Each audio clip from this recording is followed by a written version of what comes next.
Okay, my crew, as promised, 1 second message as I walk my way out of the classroom and down to Boston. You have three tasks to perform, and let me nod to a fourth before I finish this. First off, I think you know that what you're going to start with is one further New York podcast. You know where to find these at this point. If you don't, just go to the Moodle and scroll to the bottom. What I'd like you to do is to listen to the entire podcast of one short story, and then go to the Moodle and post your response to it, a response of 300 or so words. If you're wondering what these should look like, look at the previous responses and kind of scroll through, and you'll see some really mature, thoughtful takes on stories that I don't think you necessarily loved, but you made sense of them. If you're looking for a recommendation of a story, this George Saunders story, Adams, is really kind of, how would I say, like neo-modern, surrealist, cartoonish, violent story.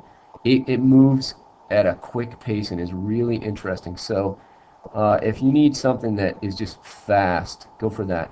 Jorge Luis Borges is Argentina's greatest writer and one of the great short story writers ever on our planet.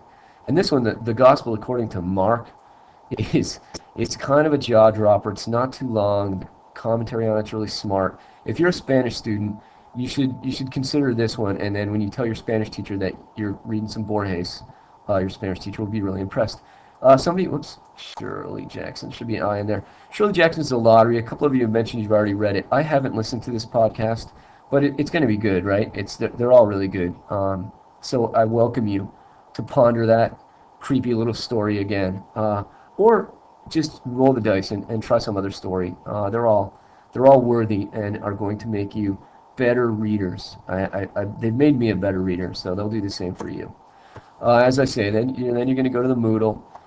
You go to the very bottom of the Moodle page, and you'll see. I can't remember I think it's called a forum, but you click on and open a new item and post a response of 300 words.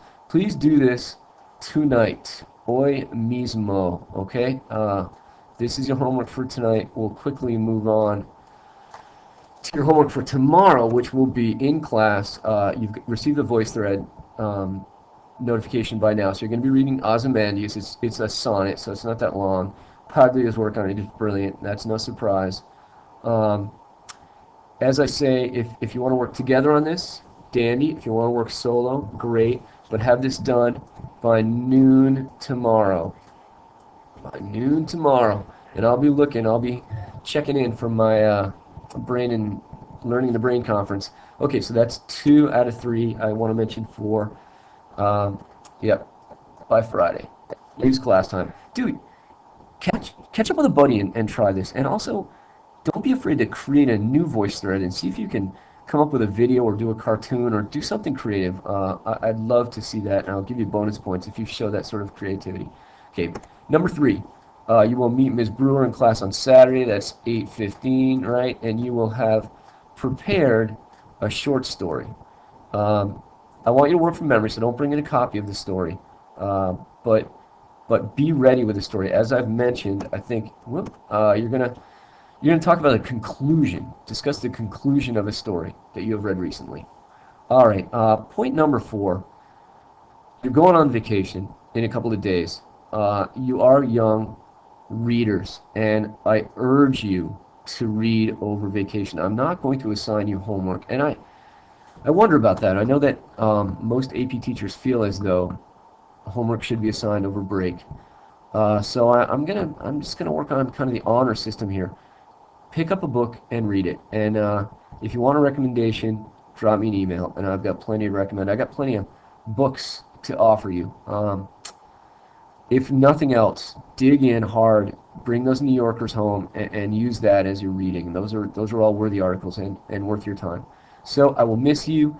If you miss me, drop me a note, and it will warm my heart. And otherwise, I'll see you in December.